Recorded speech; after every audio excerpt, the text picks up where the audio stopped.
This is Radically Alive Women's Agecast. Hello and welcome to Radically Alive Women, Veit Lindau. Thank you very much for the invitation.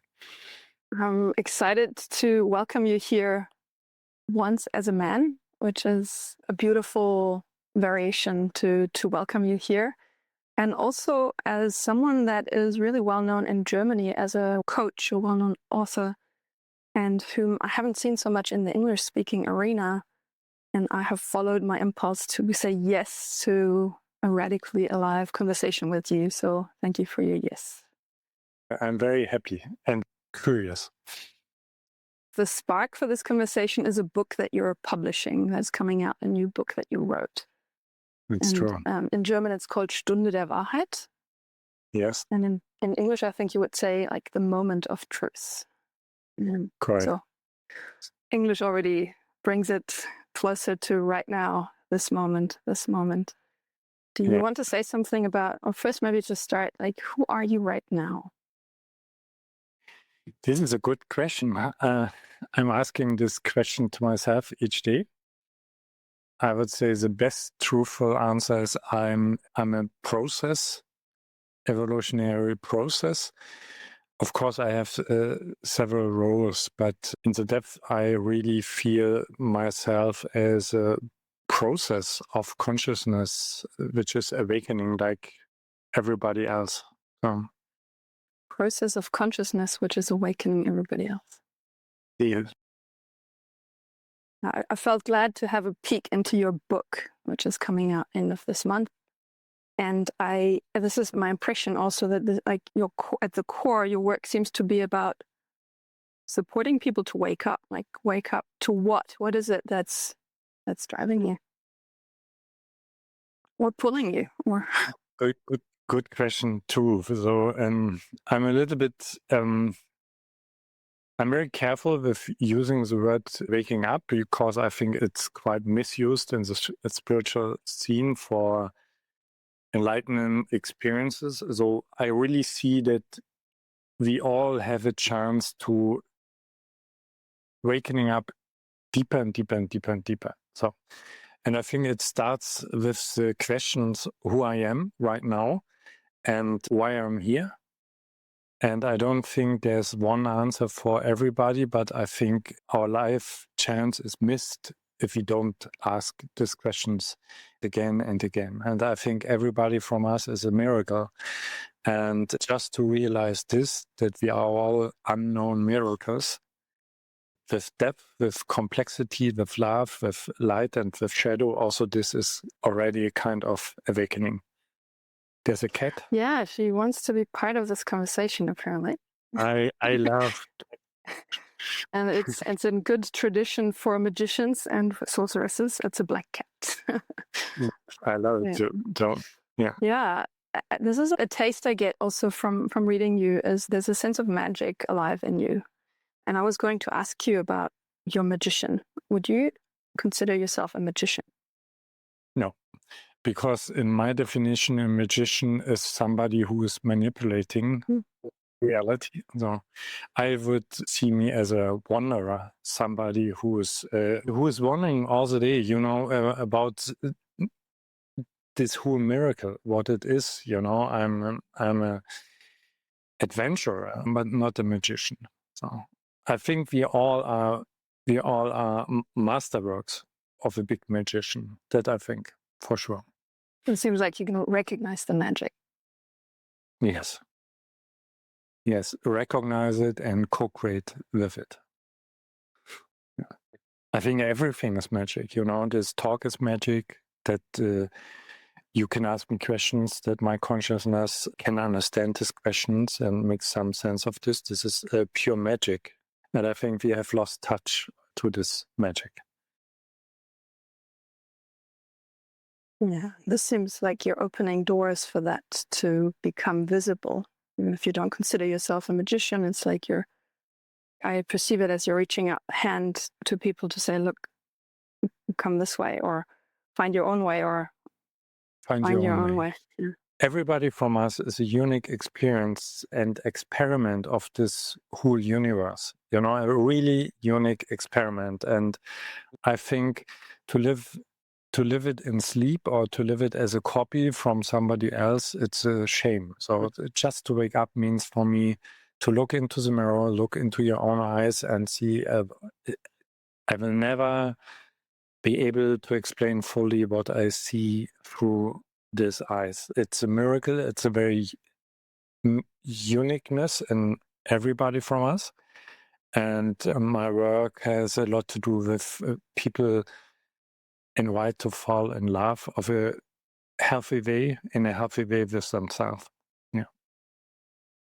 And start to wonder again, you know, when we were kids, we all have wondered so much. Yeah, when I started to read the preface to your book, and you just published that online as well, it's available on your Facebook, I was really touched in my sadness of, it's like, yes, you know, a recognition, like you have the skill of talking to my heart or to people's hearts, and it seems like this matters to you. But you're describing this discrepancy between, there is all this magic and there's this life coming through us, pulsating through us, and it's miraculous that these cells are now here combined in this way, and yours in your way, and we get to play with each other. And at the same time, I know of myself, and I know also of a lot of women, actually, this like wanting to give up, this like it's you describe it also as a razor's edge to walk. Yeah, there's shadow and there's light, and there's this path to walk where I'm awake and I'm not pushing myself and I'm not falling asleep. What can you say about that? What can I say? I would like to start with the end, you know, and what I mean with this is, I think it would be very, very healthy and empowering for each of us when we would if we would dance more with our own death, you know. So if we really would use some minutes each day to think about that nobody of us knows how long we have to live. Nobody of us knows really what will happen when we will die. So what we know, we have this moment. I'm alive right now. You are alive right now. Of course, we have a lot of knowledge, and I must say, I admire knowledge. I like science, so I like to study. But I think we can have so much knowledge about ourselves, and we still don't know who we are. And for this, we have to really come into this kind of living prayer. I want to use this life for finding out who I am. And maybe this is the dedication of my life, to help myself and to help other people to find this spot of sweetness again, you know, to say, I have this one day and I don't know anything, but I really would like to find out what means to be alive today, what means to be awakened today, what means to be a good human today, what means to love this day. We have a lot of concepts of this, of course. So, and I've wrote a lot of books about this, but at the end, it's really for me to become so still and to feel this urge to find out for yourself, and then you will find out.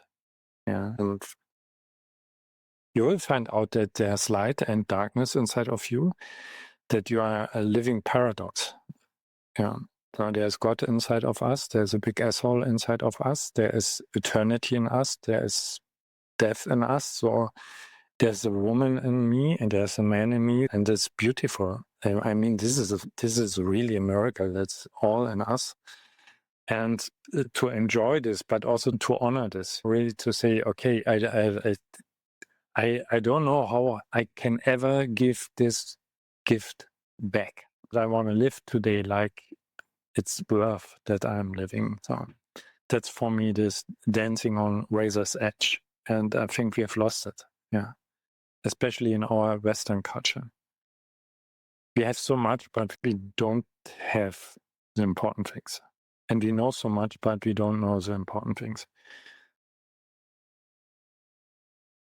And right now, I think that's why the book is called Hour of Truth, or A Moment of Truth. Is I think everything is on stake, because we have created forces which are so powerful and so possible, so destructive also.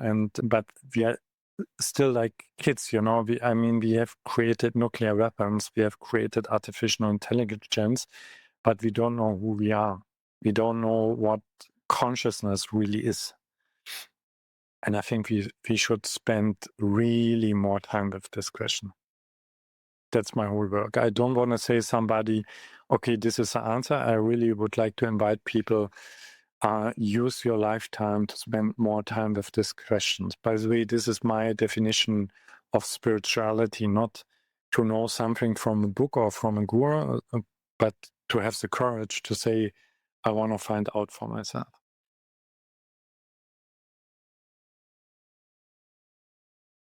I hope my English is sharp enough to explain this. It's a long time ago that I've spoken English. Yeah, it works. Yeah. I'm really glad that you're speaking English so that other people can hear you also. I think it's a really important message that I care about also.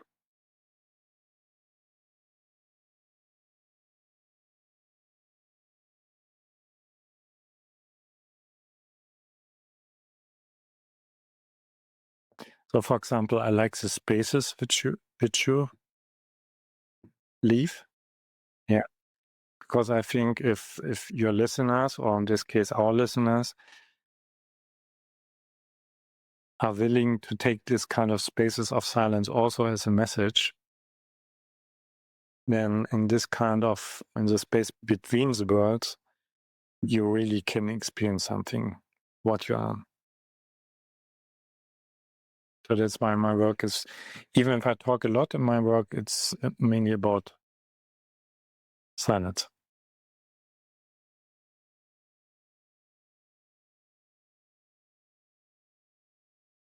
I have in me also this question related to what you said about the masculine and the feminine, or you have a woman inside of you as well as a man. And yeah, I mean, you make it also very visible that you work on this edge, the relationship of man and woman, king and queen, with your partner, Julia Lindau, which I also want to mention here because she's really very present also in your field.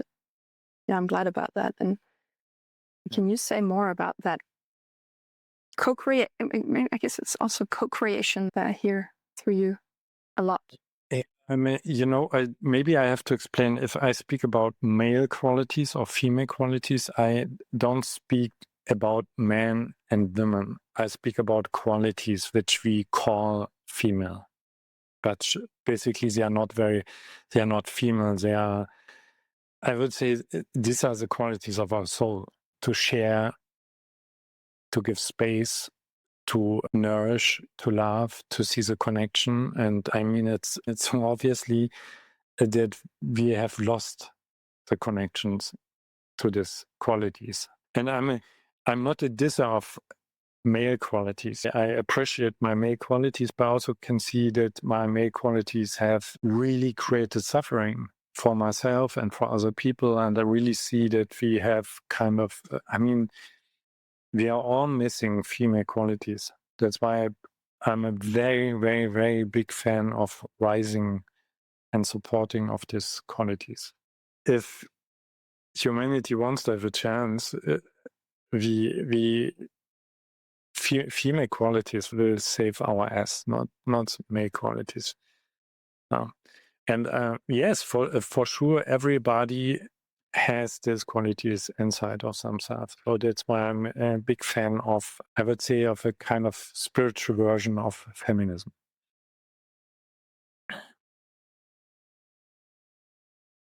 How does it express in you, the female qualities? How do they express in you? What have you learned?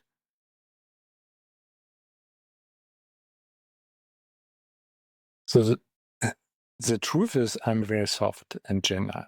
And I guess around 3, in the age of 3, I started unconsciously to protect this tenderness by building up this I would say, this kind of warrior, which I'm very familiar with. But underneath, I started to recognize in the last years, actually, I'm a very forgiving person. Actually, I'm a person who's very much interested in peace, who likes to love people and who likes to give. So, and I like to listen, not to bullshit, not to human bullshit, but I like to listen to nature. I like to listen to good people. I like to watch beauty, real beauty. Yeah. And I like to share and encourage. And if I'm on this side of my personality that feels almost not like a father or a brother, it feels more like a mother. Yeah. And it's, when I started to discover these qualities again, I really had the fear, okay, it will make me to a kind of weak softy. But the beautiful thing is, I experience it makes me stronger because I now have much more possibilities to choose in each situation what is appropriate, Yeah. And in my younger years, I was very eager to fight. Finally, my name is Veit. And I thought, okay, if I'm not fighting, I'm not living. And now I'm more interested in avoid unnecessary fights. Yeah. And to see things growing. I would say this, I would consider this as female qualities. Thank you for fleshing this out a bit more, get a better sense of it. Yeah. And like the warrior archetype is also familiar to you, is what I hear. Yeah, the unconscious fighting against is one expression of it. And what I read in your books also is you're taking a stand for the warrior archetype, the conscious. Yeah.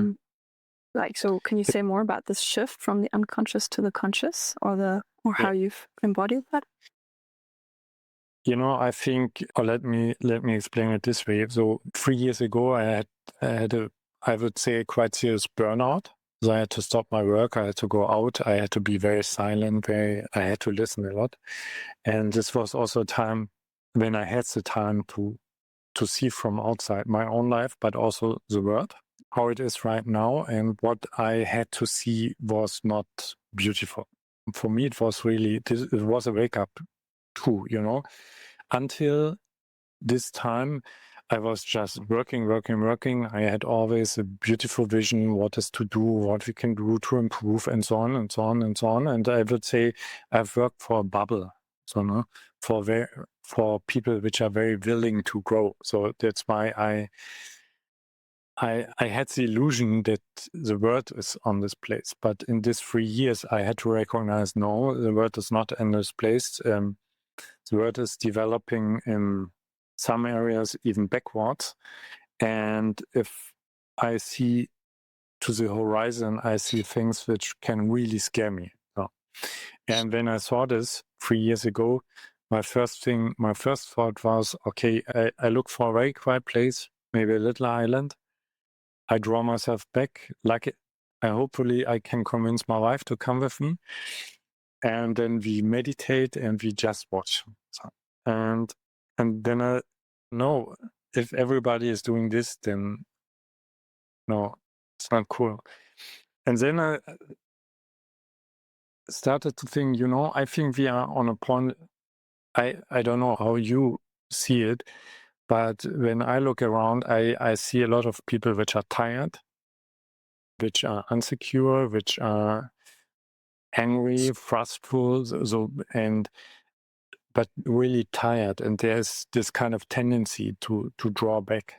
Yeah. And I think this is a very dangerous point because right now we need all this kind of warrior archetype to say, okay, yes, I'm tired. I feel wounded. Maybe I'm scared, but I cannot run this show by some white male lunatics, basically. So, and that means in this time, I'm very sure meditation alone will not make it. We need our voice. We need the voice of the peaceful warrior inside of us. And it doesn't mean to fight against something. It really means find something what is worth to fight for it and then do it.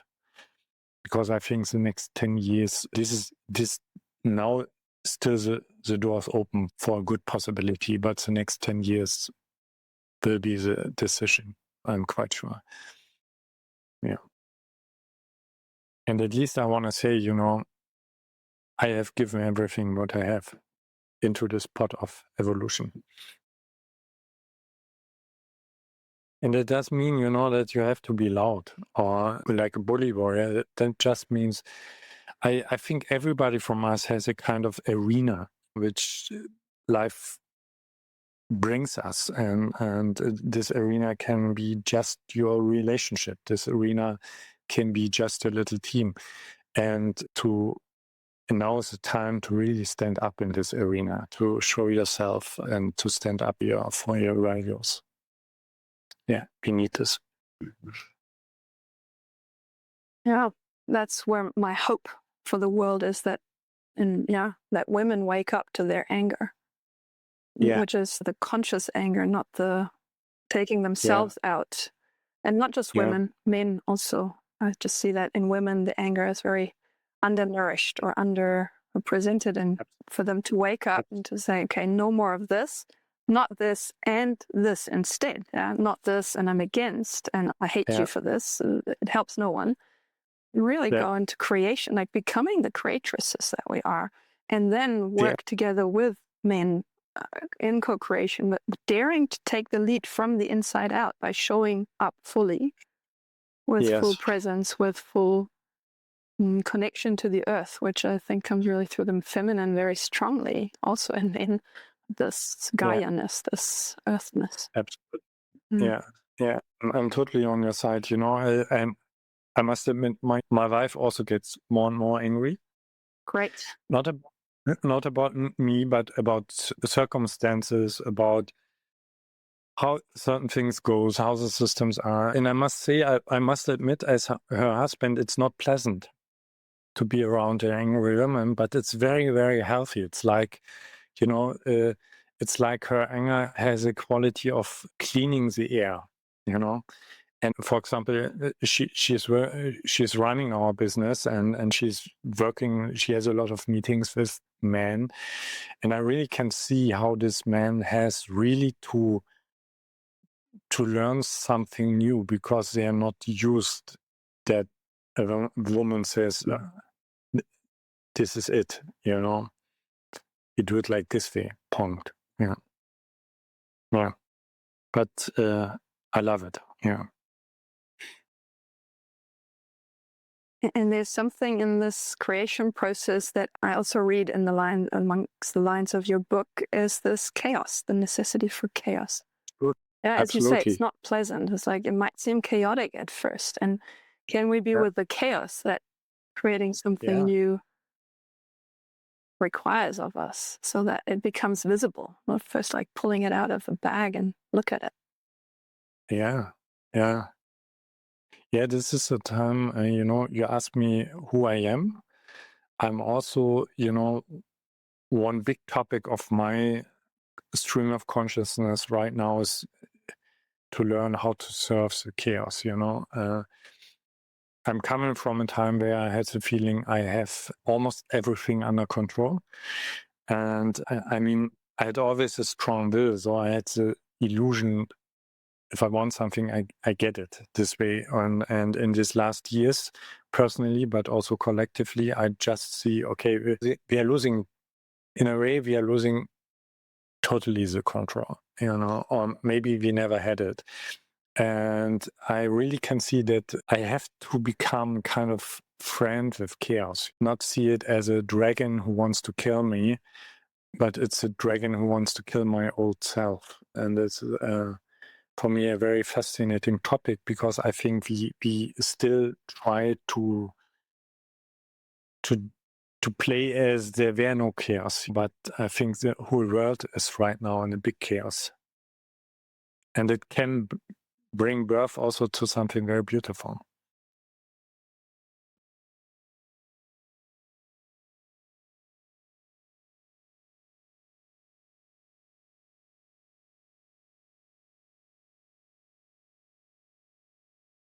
There is a man called Zach Bush. Have you heard of him by any chance? Heard of him? Yes. I heard him say once this thing, who I think you've also been in shamanic rituals, and this, that, you know, there are indigenous traditions that say, or have been saying, we're at the end of our world.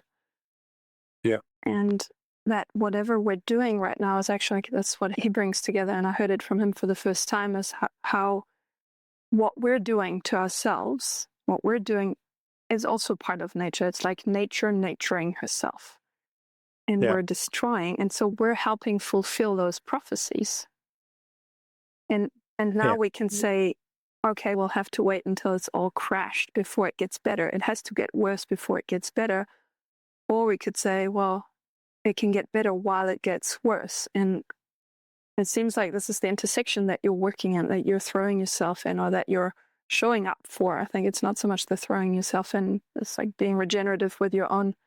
It doesn't help anyone if all these peaceful warriors burn out, right? So it's like how to handle our own resources and not this giving up or giving in to the narrative that the world is doomed and that the species is just rotten. Let's just extinguish humans on Earth. And this is something that I actually wanted to ask you also about, is this the human potential. Will you speak to the human potential that you see, that you know in your heart?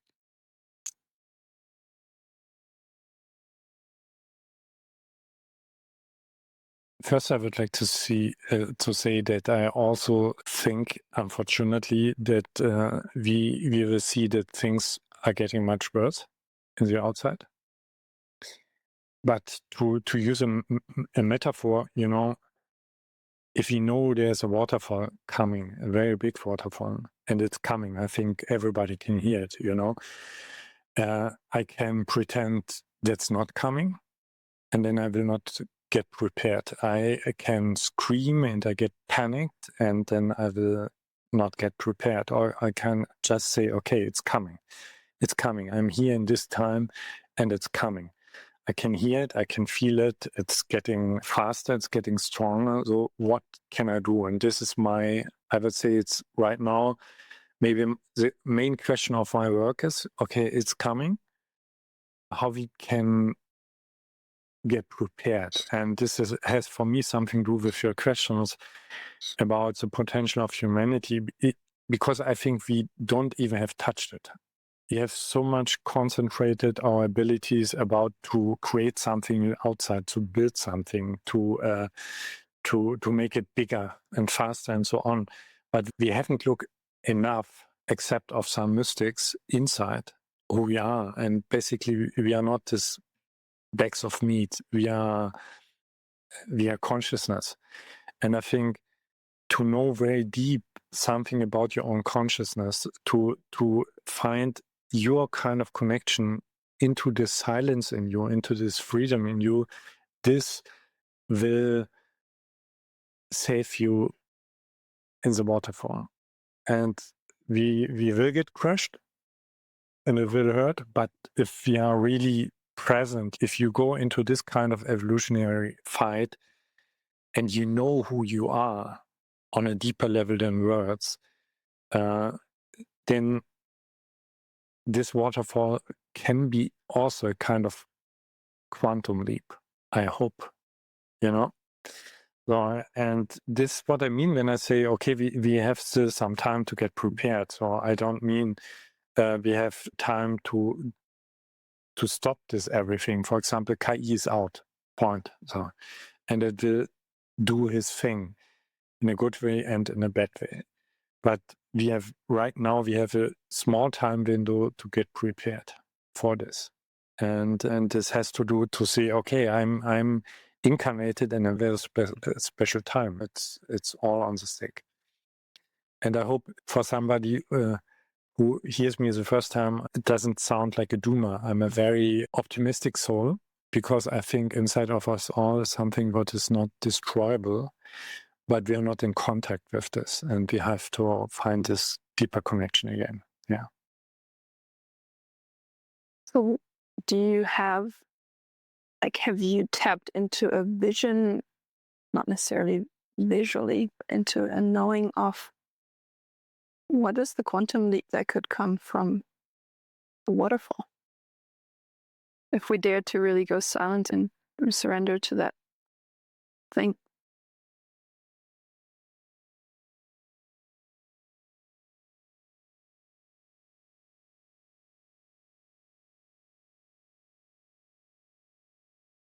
I think, or I know that we all have the potentials to be mystics. And it means for me, we all have the potential to experience that we are not separated. And of course, some of us, which are lucky, have sometimes this kind of experience, for example, in a meditation. But I think we have the potential to live this way, to go through the streets, to look at other people and to know, not to think, to know this is not a separate self. It's a different form, but it's the same consciousness.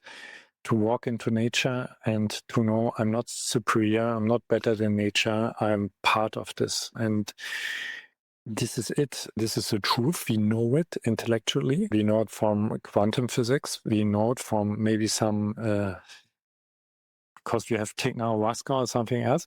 So, but my vision for humanity is that we really have the potential to live this way. There were, for example, there were darker times where it was totally normal to have slaves.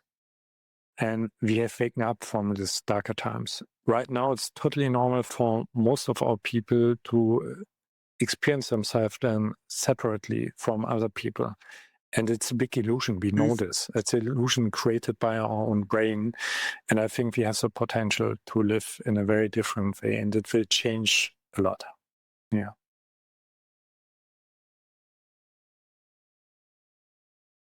I have not really, I don't have a vision how the systems will be, how the structures will be. So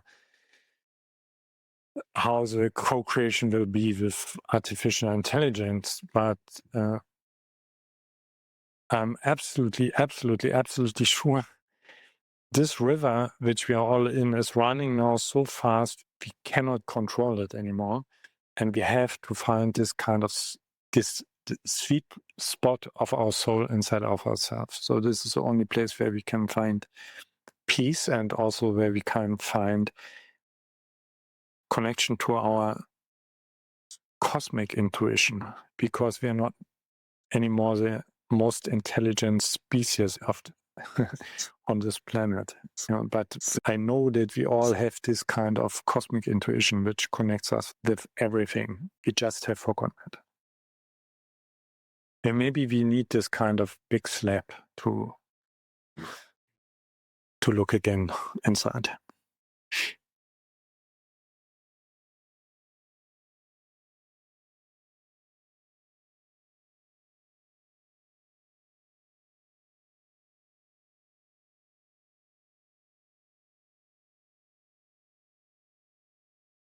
I'm letting your words really land in me. I notice it's sort of a natural ending time.